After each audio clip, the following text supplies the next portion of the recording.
엇갈리는 악인과 의인의 운명 이런 제목으로 시편 52편 1절에서 9절까지 말씀 함께 나누도록 하겠습니다. 오늘 방금 읽은 이 시편 52편은 사무엘상 22장을 배경으로 합니다.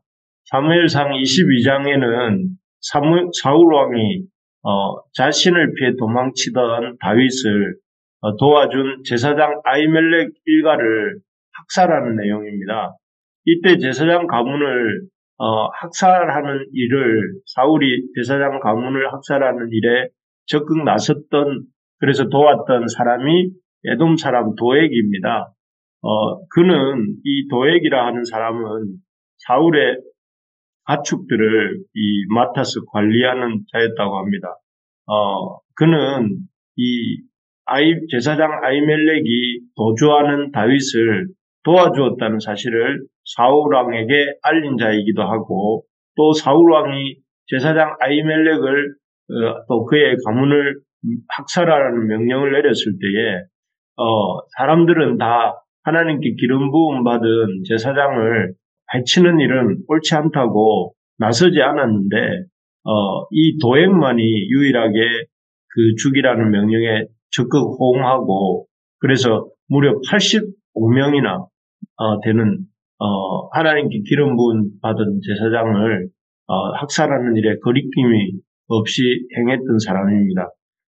그리고 이렇게 사울왕과 도액에 의해 자신을 도와준 이 제사장 아히멜렉과 그의 가족들이 비참하게 학살당했다는 소식을 들은 다윗이 쓴 시편이 오늘 방금 읽은 시편 52편입니다.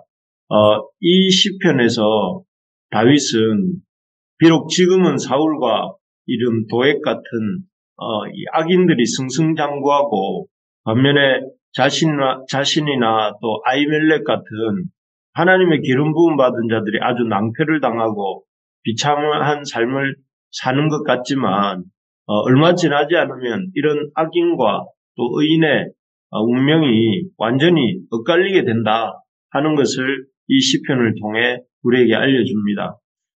다윗을 통해 사실은 다윗이 이 시편을 적었지만 하나님이 다윗을 시편을 통해 말씀하시는데 이 다윗의 시편을 통해 하나님이 말씀하시는 그 악인과 또 의인의 엇갈리는 운명이 이 운명을 보면서 참 우리가 어떻게 살아야 할지 참 깨달을 수 있기를 소망합니다. 사실 참 어떻게 사는 것이 옳은 것인지를 늘 고민하게 되는데 오늘 이 시편을 통해서 어떻게 사는 것이 올바른 인생인지 하는 것을 우리가 묵상하기를 소망합니다. 먼저 악인의 엇갈리는 운명입니다. 오늘 본문에서도 그렇고 우리가 사는 세상에서도 그렇고 아주 자주 악인들이 잘되고 반면에 악인들이 잘되고 모든 일에 승승장구하는 그야말로 승승장구하는 것 같은 모습을 볼 때가 많습니다. 악인들은 악을 행해도 벌을 받지 않는 것 같고 부정한 방법으로 돈을 모으면서도 처벌받지 않는 것 같고 호의호식하면서 잘 사는 것 같습니다. 그래서 이 악인 스스로도 이 땅에서 너무 잘 되다 보니 악인 스스로도 착각하기를 자기 인생이 잘 나간다, 내 인생 참 잘 살고 있다 이렇게 생각을 하는 것 같습니다. 그래서 자신에 대해서 뭐라고 착각을 하는가 하면 1절에 보면 1절에 스스로 자랑하는가 넌 내가 어찌하여 악한 계획을 스스로 자랑하는가 이렇게 돼 있는데 자기가 세운 계획을 그 악한 계획을 스스로 자랑한다 이렇게 말을 하고 있고 이 포악한 자여 이렇게 불렀는데 시편 52편 1절에 보면 포악한 자여 이 말이 원래 이 말의 뜻은 영웅이라는 뜻입니다. 여기 우리말로 번역되기로는 포악한 자라고 되어 있지만 영웅이라는 뜻인데 쉽게 말하면 악한 영웅인 거죠. 그 스스로 어떻게 생각하느냐면은 자기가 영웅이다. 아주 이렇게 대단한 사람이라고 착각을 하는데 이제 성경은 그를 일컬어서 포악한 자다 이렇게 말하는 거죠. 그러니까 이 악인 스스로는 생각할 때 자기가 영웅처럼 생각하면서 자기 계획을 스스로 자랑하면서 아주 참 대단한 삶을 스스로 살고 있다고 착각하고 있는 것입니다. 왜냐하면은 이 자신이 죄를 짓고도 그 죄에 대해 상응하는 벌도 받지 않고 아주 이렇게 잘 지내고 있는 스스로의 모습이 마치 영웅인 것처럼 착각해서 이런 말을 하는 것이죠. 그렇게 착각을 하다 보니 자신이 대단한 사람인 줄 알고 생각하다 보니 악인들이 기고만장합니다. 그래서 기고만장하는 그 마음에서 이렇게 떠들고 말하는데 그 말의 내용이 2절부터 4절까지 나오고 있습니다. 내 혀가 심한 악을 꾀하여 날카로운 삭도같이 간사를 행하는도다. 내가 선보다 악을 사랑하며 의를 말함보다 거짓을 사랑하는도다. 간사니여 너를 해치는 모든 말을 좋아하는도다. 이렇게 되어 있습니다. 여기에 보니까 이 악인의 말이 삭도, 날카로운 면도칼 같다고 이렇게 합니다. 그래서 면도칼을 잘못 다루면 쉽게 다치죠. 마찬가지로 그가 말할 때마다 이 날카로운 면도칼에 사람들이 다치는 것처럼 사정없이 이렇게 사람들이 베이고 또 상처를 받는다고 합니다. 실제로 아까 말씀드렸지만 사울 왕에게 한 도에게 이간 고자질 사울 왕에게 아히멜렉이 다윗을 도왔다고 하는 그 이간하는 말로 그 아히멜렉의 일가가 85명, 기름 부음 받은 자만 85명이니까 그에 딸린 식솔들까지 하면 한 300명쯤 될 것이다 이렇게 말을 하더라고요.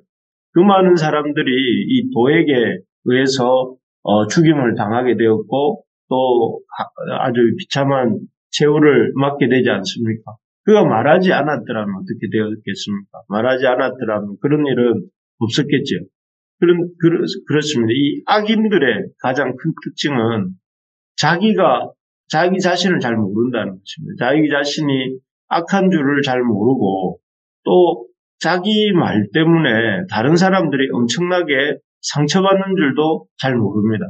그래서 오직 자기 자신만 아는 거죠.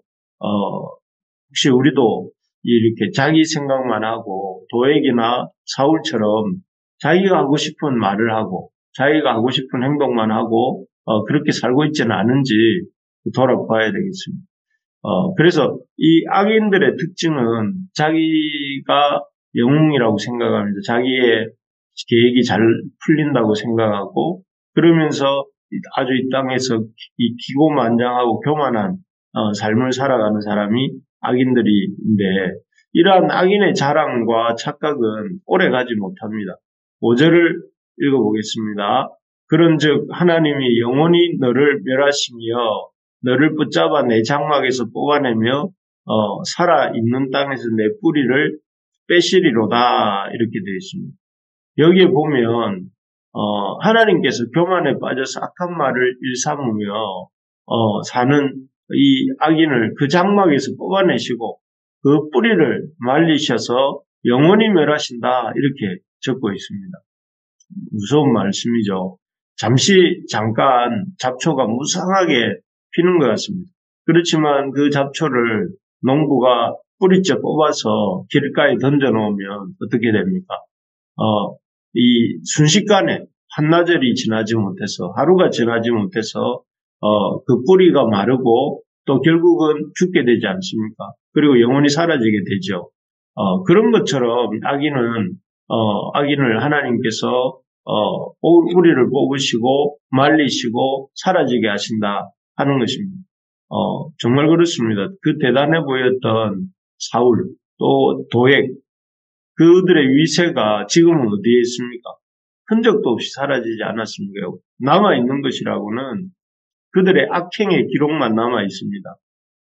우리나라에도 한때는 정말 대단해 보였던 사람들이 그래서 참 이 하늘을 나는 새도 떨어뜨릴 것 같은 그런 세도가 있었던 사람들이 지금은 또는 그 말년에는 너무나 초라해지고 비참해져서 이렇게 쪼그라드는 것들을 우리가 종종 봅니다. 그래서 우리가 그렇기 때문에 우리가 악인의 승승장구를 보면서 참 아주 부러워하거나 참 이렇게 다른 생각을 하기보다 참 안타깝게 여기는 마음을 가질 수 있어야 하는 것입니다. 그래서 악인의 길을 부러워하지 말고 악인의 길을 참 추종하려고 할 것이 하지 말고 그들을 오히려 안타까이 여기며 불쌍히 여기는 마음을 가져야 된다 하는 것입니다. 두 번째로 보면 방금 길게 얘기했던 악인의 운명과 엇갈리는 운명과 다른 의인의 또 다른 운명이 나오는데요. 악인이 승승장구하는 것과는 달리 이 의인의 삶은 참으로 비참해 보입니다. 예를 들면 다윗이 그렇습니다. 다윗은 골리앗을 넘어뜨리고 나라를 그 블레셋으로부터 구원하지 않았습니까? 그래서 그 결과는 무엇입니까? 살해의 위협이었습니다. 사울 왕의 질투를 받아서 살해 위협을 당하면서 쫓겨다녔습니다. 또 아히멜렉은 어떻습니까? 아히멜렉은 어려운 처지에 있는 사람들을 도왔습니다. 도망가는 피신해야 되는 다윗을 도왔죠. 그 이유 때문에 그가 상을 받은 것이 아니라 그의 일가가 무참히 것처럼 살육을 당합니다. 그래서 참 이런 악인들은 이런 의인들의 운명을 보면서 비웃습니다. 하지만 이런 참 비참한 모습이 의인의 운명의 전부는 아니죠. 의인의 운명에는 놀라운 반전이 있습니다. 8절을 보시면 의인은 그 의지하던 하나님의 인자하심으로 말미암아 하나님의 집에 있는 푸른 감람나무 같다고 같이 된다고 합니다. 이 이미지를 이렇게 보면 시편 1편에 나오는 시냇가에 심기운 나무의 이미지가 떠오릅니다. 시냇가에 심기운 나무가 어떻습니까? 철을 따라 열매를 맺고 그 잎사귀가 마르지 아니하고 그 하는 모든 일이 다 형통하다 이렇게 시편은 말씀하는데 그 모습처럼 이 의인의 모습은 하나님의 집에 있는 푸른 감람나무 같이 아주 풍성하고 이런 풍성한 열매를 맺는다 하는 것이죠. 당장 볼 때는 의인이 잘 되고 있는 것 같고 또 반면에 악인이 잘 되는 것 같고 의인은 그렇지 못한 것 같았는데 조금 더 긴 시각에서 보니 하나님을 의지하는 자, 곧 의인이 더 번성하고 오히려 악인은 앞에서 본 것처럼 뿌리가 마르고 영원히 사라지고 말게 된다 하는 것이죠. 그래서 6절, 7절에 보면 오히려 의인이 악인에게 이렇게 말합니다. 의인이 보고 두려워하며 또 그를 비웃어 말하기를 이 사람은 하나님을 자기 힘으로 삼지 아니하고 오직 자기 재물의 풍부함을 의지하며 자기의 악으로 스스로 든든하게 하던 자라 하리로다. 여기 보니까 오히려 의인이 그 악인을 이렇게 비웃는다고 합니다. 왜냐하면 악인이 영원할 것처럼 생각하던 그 재물, 그 위세, 그런 것들은 순식간에 사라지고 아무 쓸모없는 하나님을 의지하는 것 같았던 의인은 오히려 그 하나님의 참 집에 있는 푸른 감람나무 같이 이렇게 되었기 때문입니다. 그렇습니다. 마지막에 웃는 사람이 진짜 승자다 이런 말을 하지 않습니까? 참 그런 것처럼 마지막에는 악인이 울고 의인이 승리하게 된다 하는 것입니다. 이 사실을 알고 우리도 참 악인의 길을 바라보고 또 악인의 길을 쳐다보면서 살 것이 아니라 오히려 궁극적 승리와 생명을 주실 하나님을 신뢰하면서 잠깐 고난을 받을 수도 있지만 이 잠깐의 고난을 넘어서서 우리에게 궁극적인 승리와 번성을 주실 하나님을 신뢰하는 우리 부르심의 가족들 되기를 소망합니다. 그래서 우리가 악인의 길을 따라가지 아니하고 악인의 길이 옳은 것처럼 인정하는 이 세상 풍조에 동조하지 말고 참 궁극적 승리를 주시는 그 하나님을 신뢰하며 그 길을 걸어가는 이 의인들처럼 우리가 하나님을 의지하고 하나님을 의뢰하면서 이렇게 뚜벅뚜벅 걸어가는 우리 부르심의 가족들 되기를 소망합니다. 혹시라도 참 이 힘든 시간들 속에서 악인들을 바라보면서 이렇게 이 마음에 좀 동조가 있었다면 이 시간 이 아침에 또 우리가 결단하고 우리가 의인의 길로 걸어가는 주님 편에서는 하나님의 백성이 다 되시기를 주님의 이름으로 축원합니다.